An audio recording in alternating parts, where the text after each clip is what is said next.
하나님 나라의 백성인 하백 여러분, 하백의 성경 아카데미에 오신 것을 환영합니다. 이 시간은 성경신학 16강 시간입니다. 주제는 지난 시간에 이어서 언약에 대한 성경신학은 무엇인가? 지난 시간에 아담 노아 언약, 아브라함 언약, 모세 언약까지 했고 이번 시간에는 다윗 언약, 새 언약입니다. 다윗 언약에 대해서 함께 나눕니다. 이스라엘이 약속의 땅에 정착한 후에 모세 언약 시대의 한복판에서 여호와는 다윗에게 영원한 나라를 약속함으로써 장차 올 왕적인 구주에 대한 자신의 약속을 더욱 발전시켰습니다. 이 서사 기사들은 이것을 언약이라고 부르지 않지만 다윗 등은 이것을 언약으로 인식했습니다. 성경은 하나님이 한 자손을 일으켜 세상을 구원하기로 작정했음을 이미 점진적으로 계시해 왔습니다. 저주를 이기게 될 이 자손은 최초의 여자 셈의 족보 아브라함, 이삭, 야곱, 유다에게서 나올 것이었습니다. 또한 하나님과 다윗의 언약은 이 구원자가 다윗의 왕가에서 나올 것임을 계시했습니다. 하나님이 자기가 다윗을 위해 이미 행한 것을 설명하고 그의 평생 동안 자기가 그에게 행할 것을 약속한 것을 보면 아브라함 언약의 판박이입니다. 그런 후에 여호와는 다윗이 죽은 후에 자기가 다윗을 위해 그러니까 왕조를 짓겠다고 맹세하십니다. 다윗 자손의 생물학적인 자손은 하나님의 이름을 위한 집을 세우고 영속적인 나라를 이룰 것이고 하나님의 왕적인 자손으로 여겨질 것입니다. 다윗의 집, 나라, 보좌는 계속 견고할 것이고 영원히 설 것입니다. 이 본문은 왕적인 자신의 범죄 가능성을 명시적으로 언급하고 솔로몬은 그가 성전을 건축하는 것이 다윗의 아들이 여호와를 위해 집을 짓게 될 것이라고 한 하나님의 약속과 부합하는 것이라고 확신했다는 점에서 왕적인 자손에 대한 하나님의 약속을 처음으로 성취한 것은 솔로몬이었습니다. 그럼에도 여호와는 영원히 견고하고 변하지 않을 보좌도 약속했고 이 약속은 오직 다윗 가문의 왕이 대대로 영원토록 보좌에 앉게 되거나 한 왕이 영원토록 살아있어 통치하게 될 때만 성취될 수 있었습니다. 성경의 나머지 부분에서는 하나님의 영원히 통치하게 될 한 왕을 일으키기로 작정했음을 가르쳐 줍니다. 하나님의 가장 초기의 약속들은 주로 세상에 복을 가져다 줄 한 통치자의 초점이 맞춰져 있습니다. 후에 후기 선지자들은 하나님이 많은 사람을 자기와 화해시키기 위해 보내게 될 한 왕을 대망했습니다.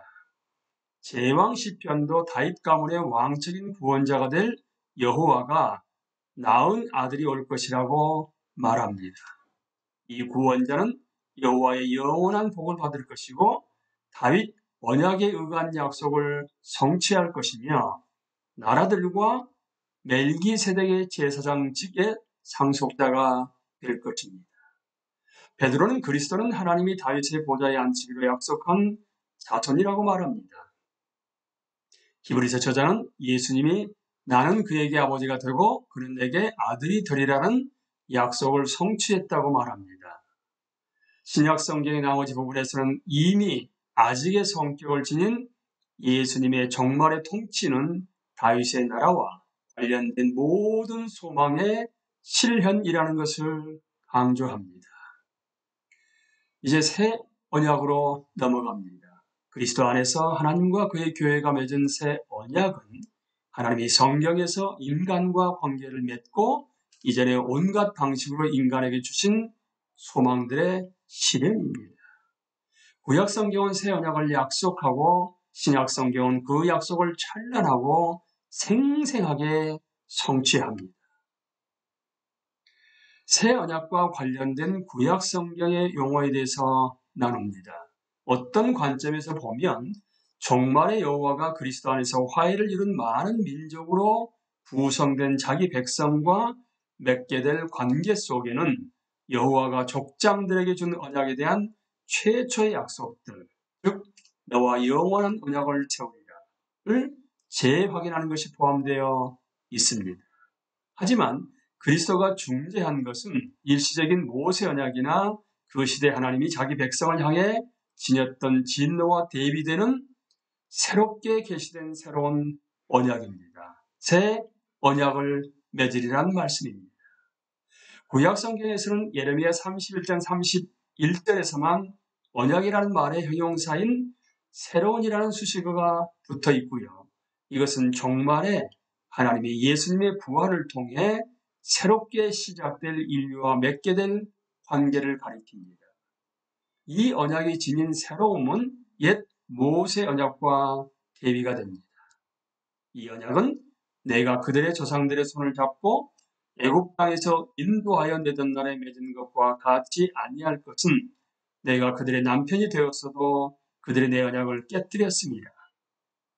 바울은 의의 직분을 특징으로 하는 새 언약은 죽게 하는 직분과 정죄의 직분을 특징으로 하는 옛 언약과 구별하고서 자기는 새 언약의 사역자라고 말합니다. 히브리서 저자는 아브라함 언약에 의한 약속을 설명하면서 모세 언약은 첫 언약이었고 새 언약은 둘째 언약인데 옛 언약은 지금은 낡아지고 쇠하여 가는 것이므로 새 언약이 더 좋은 언약이라고 말합니다. 구약 성경이 새 언약의 공동체를 묘사하는 방식에 대해 함께 나눕니다. 선지자들은 이 변화된 하나님의 이스라엘은 많은 민족으로 이루어질 것이므로 아브라함을 통해 세상에 복을 주겠다고 한 여호와 하나님의 약속의 성취라고 가르칩니다. 구체적으로 말하면 왕적인 종이자 메시아인 분이 이끈 새로운 출애굽의 결과로 많은 민족에 속한 사람들이 새 예루살렘에서 이스라엘 민족에 속한 사람들과 함께 여호와의 임재를 누리게 될 것입니다. 전에는 죄가 이방인과 유대인 둘 모두의 마음을 지배했지만 이제 새 언약 아래에서는 모든 사람이 율법을 충족시키는 새로운 한 마음을 얻게 될 것입니다. 하나님은 그와 자신의 관계를 회복하실 것입니다. 이 새 언약 공동체의 모든 지체는 작은 자로부터 큰 자에 이르기까지 예수 그리스도의 피로 산 죄사함을 경험하고서 하나님을 알고 경외하며 순종하게 될 것입니다. 그들은 모두 이스라엘 자손일 것입니다. 왜냐하면 예수 그리스도는 참 이스라엘로서 여호와의 성령으로 충만한 구원자가 되어 이스라엘을 대표하여 순종함으로써 이스라엘 민족과 그 밖의 다른 민족들로부터 사람들을 구원할 것이고 이 사람들은 양자됨으로 말미암아 참 이스라엘은 예수 그리스도와 동일시될 것이기 때문입니다. 신약 성경은 새 언약이 어떤 식으로 실현되는지를 증언합니다. 신약 성경은 예수님의 삶과 죽음과 부활로 말미암아 구약 성경에 예고한 새 언약과 하나님의 종말의 통치가 계시되었음을 보여줍니다. 히브리서 저자는 그리스도는 더 아름다운 직분을 얻으셨으니 그는 더 좋은 약속으로 세우신 더 좋은 언약의 중보자시라 라고 말하고 새 언약이라 말씀하셨으며 첫 것은 낡아지게 하신 것이니 낡아지고 쇠하는 것은 없어져 가는 것이니라고 말합니다. 옛 언약과 새 언약의 대비는 신약 성경에 나오는 그 밖에 다른 종말의 여러 옛 것과 새 것의 대비와 병행을 이룹니다. 예컨대 낡은 가죽 부대에 담긴 오래된 포도주와 새 가죽 부대에 담긴 새 포도주의 대비, 옛 사람과 새 사람의 대비, 옛 문자와 새 성령의 대비, 옛 누룩과 새 누룩의 대비, 옛 창조와 새 창조의 대비 등입니다. 또한 바울은 옛 언약과 새 언약의 구별과 흔히 병행되는 일련의 신학적 대비를 부각시킵니다.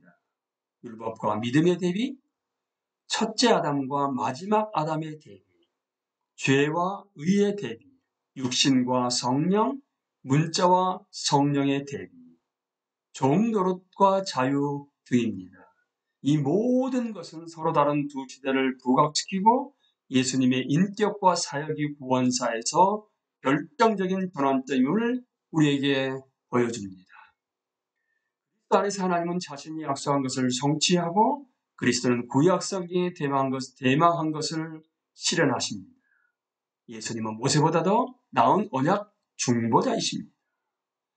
더 나은 결과와 더 나은 것들과 더 나은 약속을 가져다주는 더 우월한 제사를 드리셨기 때문입니다. 예수님은 언약을 온전히 지키시고 죽기까지 순종함으로써 택하신 자들에 대한 하나님의 진노를 만족시키고 그들을 위해 영원한 구속, 하나님과의 평화, 의, 성화, 영화를 확보합니다. 이제 요약입니다. 우리는 아담 노아 언약, 아브라함 언약, 모세 언약, 다윗 언약, 새 언약에 대해 함께 공부했습니다. 하나님과 하나님 백성 간의 역사적 언약들은 점진적으로 발전해 가면서 성경 줄거리를 하나로 통합시키고 묶어줍니다.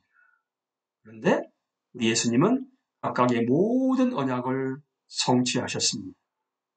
모든 피조 세계를 대상으로 한 아담 노아 언약은 죄와 저주와 하나님으로부터의 소외라는 전 세계적인 문제를 초래하지만 구원의 은혜가 작동할 수 있도록 일반 은혜의 배경을 마련해 주기도 합니다. 아브라함 언약은 하나님이 어떤 식으로 저주를 이기고 인류에게 복을 주실 것인지를 분명하게 보여주고 두 단계로 성취됩니다. 모세 언약은 아브라함 언약의 1단계를 성취합니다. 이스라엘이 하나의 민족으로서 약속의 땅을 차지합니다. 그러나 그들은 영적인 완악함으로 말미암아 자신들의 소명, 즉 근본적으로 하나님과 이웃을 사랑함으로써 여호와의 임재를 중재하고 여호와의 거룩함을 드러내는 소명을 수행하는 데 실패합니다. 이스라엘의 반역이 한창일 때 하나님은 많은 민족으로 이루어진 자신의 백성을 만들어내시겠다는 자신의 약속을 재확인하시고 다윗 언약을 통해 메시아적인 구원자가 나오게 될 왕가를 더 구체적으로 분명하게 밝히십니다.